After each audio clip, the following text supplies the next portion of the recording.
Chut, non, non, non. Il y a l'abbé qui parle.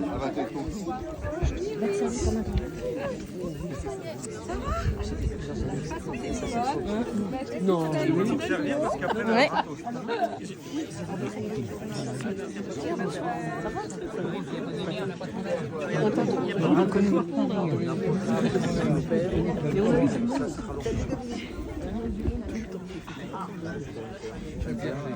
Ah oui, Lucas. Ça va? Oui. Alors, comme d'habitude, j'ai préparé un truc, je sais pas si je vais tout lire, mais on va être là encore quelques semaines avec vous. Mais bon, après, chacun va avoir ses occupations, l'été, les déplacements. Donc on s'est dit que c'était bien de vous inviter ce soir. Alors il n'y a pas tout le monde, bien évidemment. Les activités du mois de juin sont très nombreuses dans les familles. Et donc, voilà, d'abord, on est heureux que vous soyez là, que vous ayez fait l'effort, si c'en est un, d'être là ce soir. Et alors qu'on s'apprête... comment? Il l'a dit. Voilà. J'ai remarqué, Anne-Jacques, c'est bien. C'est que tu viens de loin, toi. Hein. Tu viens de loin de la campagne. Bah oui. Bah oui, ça vient de... Tout le monde vient de loin. Oula, Très loin. Et alors qu'on s'apprête à... Enfin, du coup, j'ai préparé un petit truc, je vais vous le lire, parce que j'aurais trop peur de sortir, de digresser, voilà, de sortir un peu de ce que j'avais envie de vous dire. Donc je parle pour moi, mais bien sûr, le père Dominique s'associe à ce que je dis. J'ai pas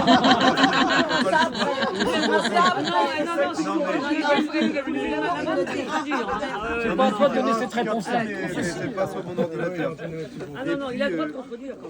Il a le droit. En tout cas, voilà, au bout de ces 3 ans, moi j'ai reçu comme un don de la divine providence d'être envoyé parmi vous. C'est pas forcément la manière dont on le reçoit. Vous voyez, voilà, je pars à Cholet, je me dis pas tout de suite, voilà, c'est la providence, mais c'est un acte de foi qui nous est nécessaire. Et je me dis, au bout de ces 3 ans, ben voilà, il fallait qu'on soit là et qu'on soit avec vous. Non pas pour accomplir des choses personnelles, mais pour vous transmettre ce qu'on a reçu, pour vous transmettre l'évangile que nous avons été envoyés à vous, pour vous le transmettre, pour vous le donner, pour vous l'enseigner. Et ça a été un chemin qui a été, même si c'est que 3 ans, qui a été exigeant, riche, parfois rude, mais en fait, je crois profondément fécond, et vous en êtes d'une certaine manière tous un peu les fruits, quoi. Et puis des moments de joie, de grâce, des moments lumineux dont cette soirée fait partie. Ce chemin a été marqué aussi par des moments compliqués. Je le balance comme ça, mais les affaires familiales dans la presse, le départ de l'abbé Donneau aussi, qui nous a changé beaucoup de choses, autant dans la vie entre prêtres que dans l'organisation concrète de la paroisse, la démission de l'abbé Artari, et il y a aussi bien sûr eu, voilà, dans le ministère des incompréhensions, des tensions, etc., qui sont dues, pour ma part, à une expression parfois un peu fougueuse, un peu fougueuse de l'expression pastorale, puis aussi des décalages inévitables dans une communauté aussi diverse que la nôtre. Je tiens à vous dire, c'est pas écrit, et je vous le dis entre parenthèses, toutes les fois que l'évêque est venu nous voir, c'est-à-dire quasiment chaque année pour la fête du Bienheureux Noël Pinot et à d'autres moments, ce qui le marque le plus, c'est la diversité de la communauté à la messe. Il le voit, c'est une communauté très diverse, il y a tout le monde et il y a de tout, et en fait, moi je m'en réjouis avec lui. Et puis, il y a aussi tout ce que ça comporte d'humanité, parce que je ne suis pas le bon Dieu et vous non plus. Et puis voilà, parfois de la mauvaise foi, enfin, etc. Bon, ce qui empêche parfois que les choses se fassent comme on le voudrait. Mais, pour ma part, encore une fois, comme un père, donc parfois aussi avec de la maladresse, mais toujours sincère, j'ai voulu faire au mieux, non pas pour vous imposer les choses, mais pour chercher le bien commun. Et voilà, même si parfois ça peut être reçu comme des choses un peu qui viennent de l'extérieur, imposées, voilà. J'ai fait en sorte que j'ai fait au mieux pour faire ce que je pensais le mieux. Quoi qu'il en soit, dites-vous bien que je pars en ne gardant au fond du cœur que le meilleur. bien sûr. Et tout ce qui est mal, bah, je le laisse à ceux de qui ça est mal. Vous nous laissez tout, quoi.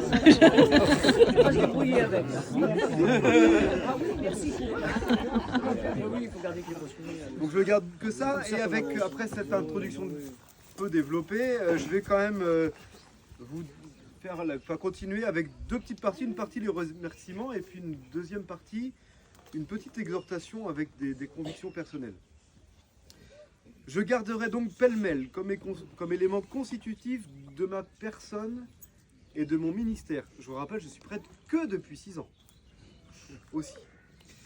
Nos aînés dans les EHPAD, qui ont montré tant de gratitude pour les sacrements reçus. Ces maisons, ce sont des monastères.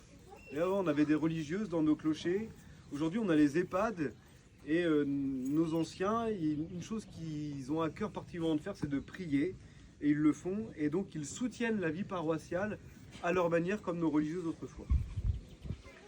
Je garde aussi les enfants qui ont fait un bout de chemin dans la foi avec les catéchistes, par la première communion, les servants d'hôtel, les servants d'assemblée, qui sont toujours un petit peu de plus en plus nombreux. Alors, pas toujours tous en même temps, mais quand même.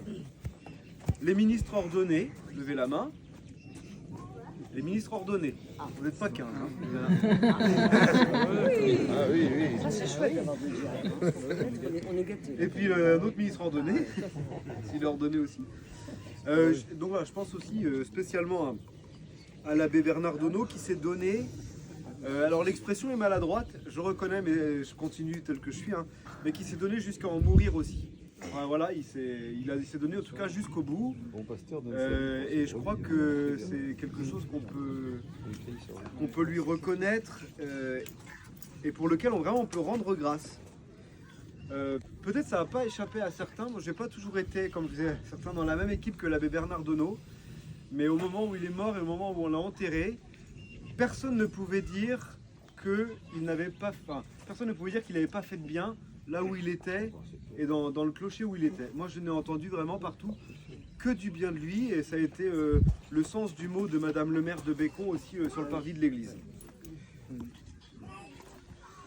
Je garde aussi les catéchumènes, les nombreux adultes qui ont rejoint l'église, l'abbé Artari, mon frère et ami, qui a été un soutien sans faille, l'abbé Dominique, qui a aussi été un frère, un ami et un soutien sans faille. Merci Dominique, vous pouvez l'applaudir. On va bientôt pleurer.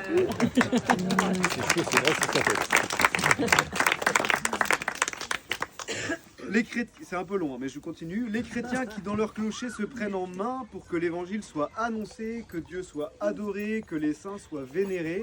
Merci à tous. Enfin, vraiment, vous y êtes pour quelque chose et continuez. Tous les bénévoles qui font tourner la boutique, parce que c'est une grosse boutique la paroisse, et ils sont pas si nombreux que ça. C'est un appel. Hein. Merci du fond du cœur. J'ai vraiment, vous tous, mesuré votre engagement quotidien. Il mérite d'être connu, reconnu.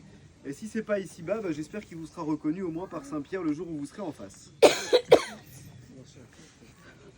Sans le ministère sacerdotal, sans vous, le ministère sacerdotal serait peu fécond. Et cette coopération, cette collaboration entre les prêtres et les laïcs, elle est indispensable. Et le bienheureux Noël Pinault, pour nous, c'est un modèle là-dedans, parce que ce qu'il est, il n'aurait pas pu l'être sans les laïcs, qui l'ont accompagné, qui l'ont soutenu et qui ont pris leur part dans la vie paroissiale. Dans la société civile, je remercie les municipalités, donc, monsieur le maire de Val-d'Erdre-Auxence qui est présent, merci beaucoup. Donc, particulièrement les clochers de Bécon, Candé, Frégnier, Le Louroux et Chalin, qui mettent la main au portefeuille pour nos églises. Merci infiniment. Et puis les différents partenaires de l'entreprise, les pompes funèbres notamment, et puis voilà, tout ce petit monde-là. De l'entreprise. Pour tout ça, je rends grâce à Dieu. Et en paraphrasant Noël Pinault, je dirais que j'ai été fier d'avoir été nommé chez vous pour vous annoncer l'évangile. Et je voudrais vous donner 3 points, 3 pistes. Je ne vais pas mourir la semaine prochaine, mais c'est un petit peu, vous voyez, c'est cadeau. C'est cadeau. L'unité est le grand défi, peut-être même l'unique défi de notre paroisse. C'est un défi extraordinaire à l'époque de Noël Pinault, c'est déjà celui-ci. C'est un grand défi. Cette unité, elle ne se décrète pas, elle se construit pas à pas, jour après jour, dans la patience, dans le pardon, dans l'humilité. Et chacun est invité à porter sa pierre à l'édifice, même si cet édifice ne correspond pas au plan qu'on avait imaginé pour lui. Ça correspond d'ailleurs très rarement au plan qu'on avait imaginé. Ce n'est pas notre Église, c'est celle du Christ que nous sommes invités à bâtir. Et la volonté de Dieu, vous savez, c'est que tous soient un, qu'on soit tous unis. Ainsi, je le crois, et c'est une conviction que je vous transmets, si chacun acceptait, moi le premier, mais de se laisser travailler par l'Esprit Saint, eh bien cette paroisse deviendrait une bombe spirituelle, au sens le plus noble, un feu vivant et le feu de l'Esprit Saint, et ça mettrait vraiment un feu magnifique à tout notre diocèse. C'est une première conviction. La deuxième, c'est faites bon accueil aux prêtres qui arrivent.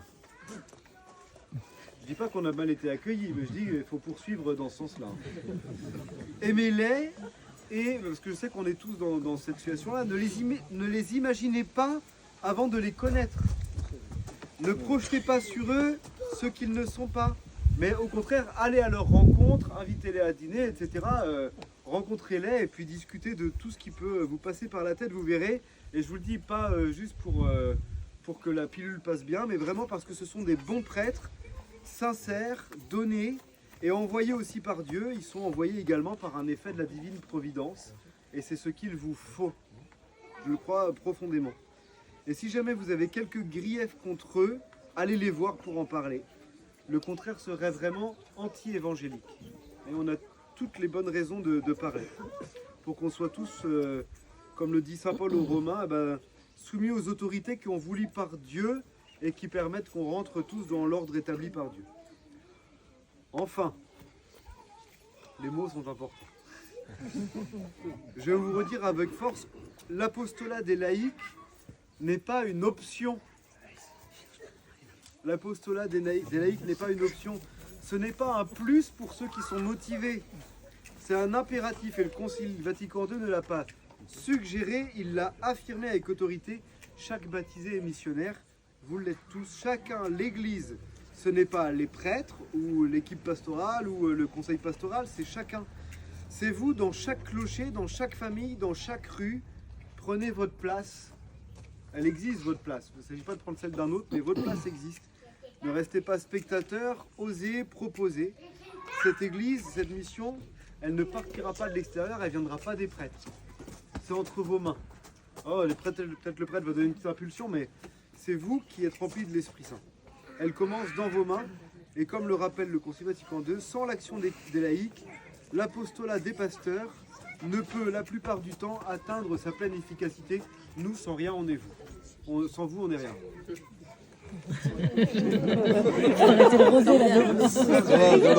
Vous avez mis du temps, alors je suis pas. Nous, sans vous, on n'est rien. Je sais que l'inverse est vrai aussi, mais je ne le dirai pas. Donc je vous quitterai avec confiance parce que je sais que Dieu poursuit son œuvre dans chacun de vous, parce que je vous vois aussi en marche, et parce que même si on part, l'amour demeure, le Christ demeure et l'Esprit Saint est toujours à l'œuvre. Donc vous aussi, laissez-moi le mal que j'ai pu faire, et si vous le pouvez, pardonnez-le, et surtout retenez que le bien. Je vous confie à Dieu, à sa tendresse, et que la paix du Seigneur soit toujours avec vous. Amen. Bravo.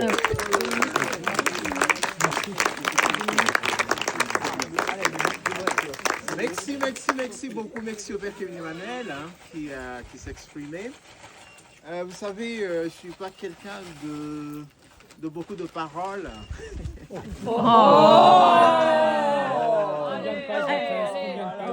a écrit 500 pages. J'ai 3 choses seulement. Donc elle est bonne.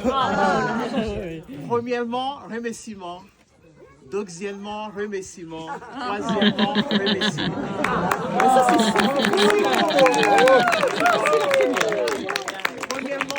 Premier remerciement. Merci beaucoup pour votre accueil.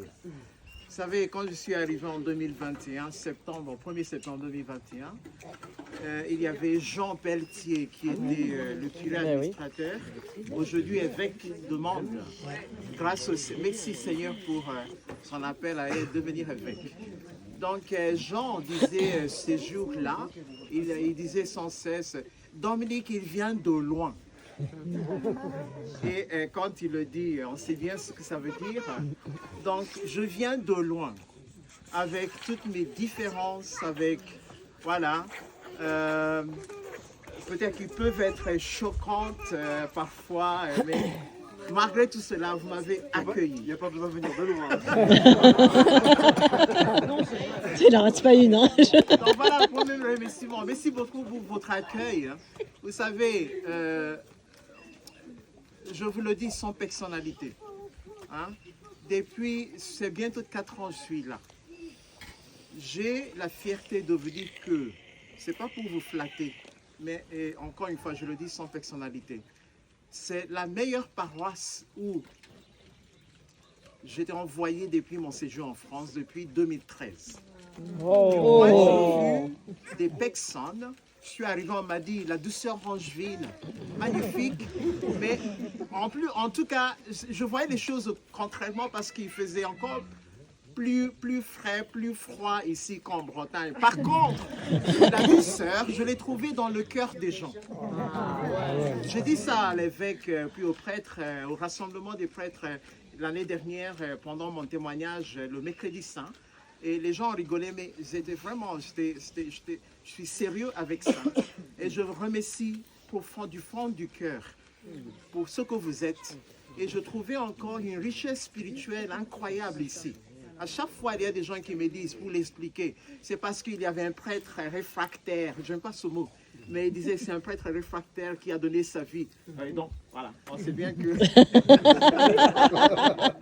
c'est son patron. Donc, C'est son patron. En tout cas, mais je voyais bien qu'il n'y a pas que ce prêtre influence, ce prêtre Noël Pinault, bienheureux Noël Pinault, dans le, comment on peut appeler ça aujourd'hui, on est vraiment dans son territoire. Mais aussi, il y a aussi votre ancien curé, André Fillodeux, etc., et qui était vraiment magnifique. Je ne l'ai pas connu, mais j'entends beaucoup parler de lui.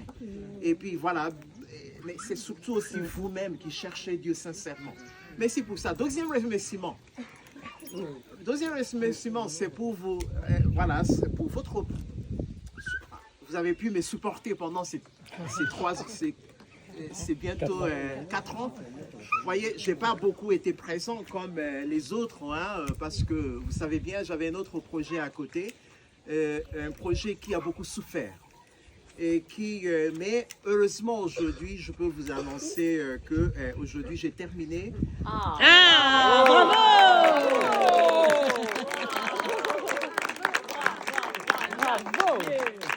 J'ai terminé, enfin c'est vraiment presque, je ne sais pas comment l'expliquer, mais il y a quand même une intervention divine dedans. Et donc, sans trop s'y attendre, je pourrais terminer à ça. Je me suis donné à ça, j'ai tout donné pour terminer fin juin. Mais ce n'était pas en fait, je ne m'attendais pas pouvoir terminer la thèse avant fin juin, vous voyez. Donc, c'est vraiment un lien, quelque chose qui s'est fait au fur et à mesure avec mon directeur de thèse. Donc, voilà. Donc, mais ça prendra encore, je suis en phase de correction de tout ce qui a été écrit, rédigé. Je suis en phase de correction qui va continuer jusqu'à, je ne sais pas quoi, peut-être août, hein, avant que ça soit vraiment déposé. Donc, je voudrais vous remercier de m'avoir supporté pendant ces années, mes insuffisances, hein, de nombreuses insuffisances bien sûr, parce qu'on ne les voit pas toutes, mais voilà, pour votre bienveillance, votre gentillesse, vos belles paroles, vos soutiens spirituels, moraux, etc., même financiers aussi. Je vous remercie profondément du cœur pour cela. Et troisième remerciement, c'est justement pour, comment dire, votre soutien particulier, hein, pendant mes moments d'angoisse. Hein.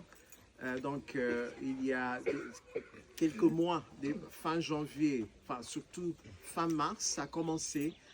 J'ai vécu une période de dépression à laquelle je ne m'attendais pas du tout. Je ne savais pas que la dépression pouvait frapper à ma porte. Quand j'entends les gens parler de la dépression, ça m'est sauté dessus. Donc peut-être que le bon Dieu a permis que je passe par là pour mieux comprendre les gens qui souffrent, qui passent par là. Donc je voudrais vous remercier, surtout mes amis, vraiment qui se sont mobilisés pour m'aider. Je ne sais pas comment vous remercier, vraiment. Et puis, beaucoup d'entre vous qui ont prié pour moi aussi, j'ai vraiment senti l'effet de vos prières. Donc, je suis à bout de paroles. Je ne sais pas comment vous... je suis très ému. Et donc, quand je vous promets une chose, vous resterez gravé dans mon cœur. Même si dans l'avenir, bien sûr, humainement parlant, ça ne sera pas possible de revoir tout le monde comme on se revoit aujourd'hui depuis ces dernières années. J'aimerais bien le faire, mais en tout cas, je vous garderai dans mon cœur, gravé profondément dans mon cœur. Je ne vous oublierai pas du tout, et au moins par la prière, et je me confie aussi à vos prières. Donc voilà les 3 remerciements que j'ai à vous donner, à vous faire.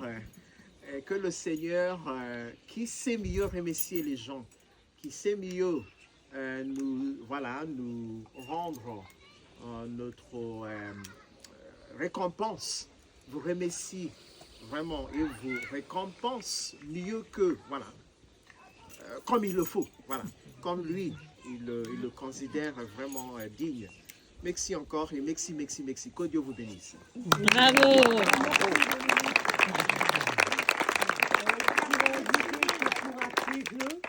Tu es un homme de parole.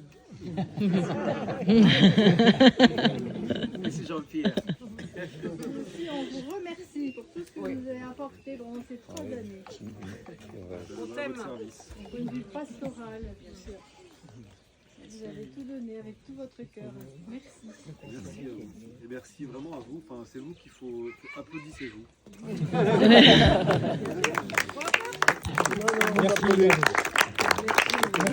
Logistique. Merci Alix. Non, on va passer aux choses sérieuses. Alors, c'est à manger. Donc vous avez vu ici, il y a tout ce qui est four. Donc vous allez pouvoir venir vous servir. Vous avez vu que tout est installé derrière, donc vous allez vous installer. Je précise aussi, il y a Skittery. Kittery qui vous propose cet arbre. Vous trempez votre doigt dans de la peinture, mais il y a des trucs pour essuyer le doigt, après tout va bien. Et puis vous faites une feuille. Voyez? Et puis après, vous mettez votre nom. Voilà. Et vous aurez l'empreinte digitale de prénom. Voilà. C'est la première déco pour la future chambre. Voilà. Exactement. Donc n'hésitez pas. Merci. Autre chose, il n'y a pas de préposé au barbecue. Et puis il n'y a pas de préposé au barbecue. Donc c'est tout le monde qui s'en occupe. Il y a Pucci qui finalement Pucci veut bien. Pucci veut bien. Voilà, bon, Mais il y a les entrées déjà. il y a les entrées ici. Bah tiens Louis. Bon alors je vais